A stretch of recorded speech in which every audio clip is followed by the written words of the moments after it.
ہرگز نہیں. آپ پوری اٹینشن پوری کوشش کے ساتھ پڑھیں گے. تو پھر جب اللہ کا کلام ہم پڑھتے ہیں تو ہمارا سٹینڈرڈ کیا ہونا چاہیے؟ اسی لیے ہم قرآن کو سب سے پہلے حق کے ساتھ سیکھنا شروع کریں گے. آج جب ہم یہ سیشن سٹارٹ کریں تو سب اپنے آپ کو تھوڑا تھوڑا چیک کریں گے اور اپنی نیتوں کو درست کریں گے اور واقعی دیکھیں گے کہ قرآن ہم کیسے تلفظ کے ساتھ ادا کر رہے ہیں. کیا ہم صرف قرآن کو پڑھ رہے ہیں یا واقعی یہ شعوری کوشش کر رہے ہیں، ادب، توجہ اور صحیح ادائیگی کے ساتھ ہم اس کا حق ادا کرنے کی کوشش کر رہے ہیں. اسی لیے آج پہلے سیگمنٹ کے لیے ہمارے ساتھ موجود ہیں ٹیچر مومنہ، جو کہ سورت البقرہ کی آیت نمبر 65 سے لے کے 71 تک کی تلاوت کریں گی اور قرآن میں ہونے والی غلطیوں کی اصلاح کریں گی. جی مومنہ. أعوذ بالله من الشيطان الرجيم. بسم الله الرحمن الرحيم. ولقد علمتم الذين اعتدوا منكم في السبت فقلنا لهم كونوا قردة خاسئين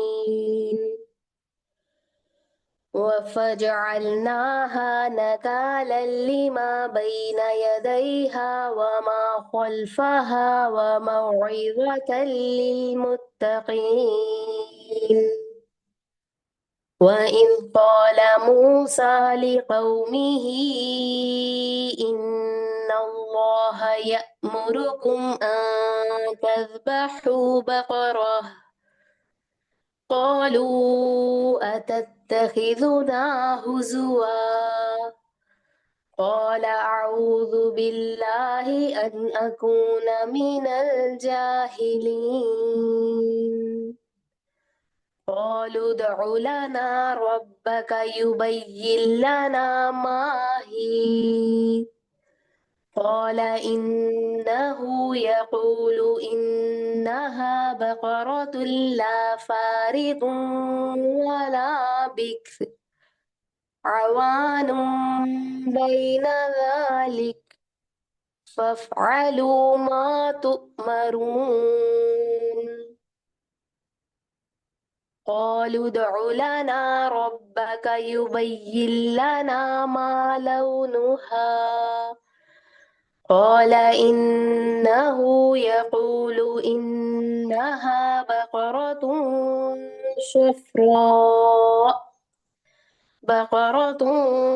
صفراء فاقع لونها تسر الناظرين. قالوا ادع لنا ربك يبين لنا ما هي إن البقرة شابه علينا وإنا إن شاء الله لمهتدون. قال إنه يقول إنها بقرة لا ذلول تثير الأرض ولا تسقي الحرث مسلمة لا شية فيها. قالوا الآن جئت بالحق فذبحوها وما كادوا يفعلون.